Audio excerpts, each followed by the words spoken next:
Bismillahirrahmanirrahim. Assalamualaikum warahmatullahi wabarakatuh. Perkenalkan, nama saya Nur Ikram, NIM 230701943. Di sini saya akan membahas materi fikih, yakni mengenai puasa. Puasa menurut bahasa sauma atau saum, yang berarti menahan atau mencegah.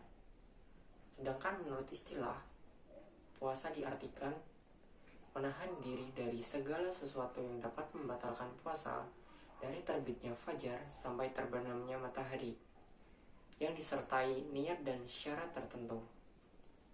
Nah, selanjutnya syarat-syarat wajib dan syarat-syarat sah yang perlu kita ketahui. Yang pertama, syarat-syarat wajib berpuasa. Yang pertama, yang terdiri dari satu, Islam. Yang kedua, berakal sehat. Yang ketiga, sudah balik. Yang keempat, mampu untuk berpuasa atau kuat untuk berpuasa. Yang kelima, suci dari haid dan nifas. Yang keenam, mukim atau bertempat. Nah, yang kedua, syarat-syarat sah berpuasa. Syarat-syarat sah berpuasa ini terdiri dari yang pertama, Islam. Yang kedua, mumayyiz atau tamyiz. Yang ketiga, suci dari haid dan nifas. Apabila terkena haid atau nifas, tidak diwajibkan untuk berpuasa. Dan yang keempat, berpuasa pada hari-hari yang telah ditentukan, atau berpuasa itu tidak pada hari-hari yang diharamkan. Nah, selanjutnya, apa sih rukun-rukun dari puasa itu? Nah, rukun-rukun dari puasa itu yang pertama yaitu niat.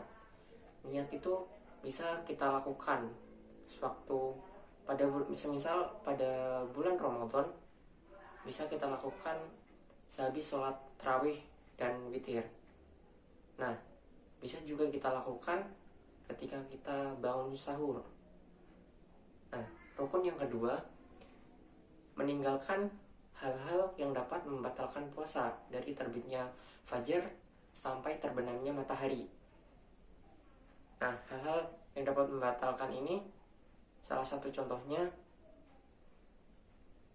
segala sesuatu yang masuk ke tubuh manusia, baik itu makanan atau minuman yang lewat mulut ataupun lewat hidung atau lewat kedua lubang telinga atau lewat lubang anus. Selanjutnya, dalam hal berpuasa, kita harus mengetahui hal-hal makruh yang biasa dilakukan ketika berpuasa dan hal-hal yang dapat membatalkan puasa. Yang pertama ini yang akan saya bahas, yakni hal-hal makruh yang biasa dilakukan ketika berpuasa. Yang terdiri yakni yang pertama, berkumur-kumur secara terus-menerus. Yang kedua, sikat gigi atau bersiwak. Yang ketiga, mencicipi makanan walaupun makanan itu tidak dimakan. Yang keempat, memperbanyak tidur ketika berpuasa. Dan yang kelima, berbekam atau disuntik. Nah, materi yang kedua, hal-hal yang dapat membatalkan puasa. Hal-hal yang dapat membatalkan puasa di sini sebenarnya ada banyak, tetapi saya hanya menyebutkan yang pertama itu makan dan minum dan muntah disengaja. Yang kedua, murtad atau keluar dari Islam. Yang ketiga, mengganti niat puasa itu. Yang keempat, hilang akal. Hilang akal di sini sebagai contoh, misal kita sudah berpuasa mendapat setengah hari, tetapi pada tengah hari itu tiba-tiba kita gila. Nah, di sini puasa yang kita lakukan itu batal. Nah, selanjutnya yang akan saya bahas yakni mengenai halangan atau udzur berpuasa. Yang pertama itu boleh tidak berpuasa tetapi harus mengqadha atau mengganti puasa itu. Nah, di sini siapa sih yang boleh tidak berpuasa tetapi harus mengqadha puasa itu? Nah, yang pertama yaitu orang yang sakit atau tidak memungkinkan untuk berpuasa. Di sini harus mengkodok puasa itu. Dan yang kedua, orang yang sedang dalam perjalanan, di mana tidak memungkinkan orang yang sedang dalam perjalanan itu untuk berpuasa, sehingga harus mengkodok puasa itu atau harus mengganti puasa itu. Dan yang ketiga, khusus bagi wanita yang sedang berhalangan. Nah, selanjutnya, boleh tidak berpuasa tetapi harus membayar fidyah. Bagi siapa saja sih yang boleh tidak berpuasa tetapi harus membayar fidyah?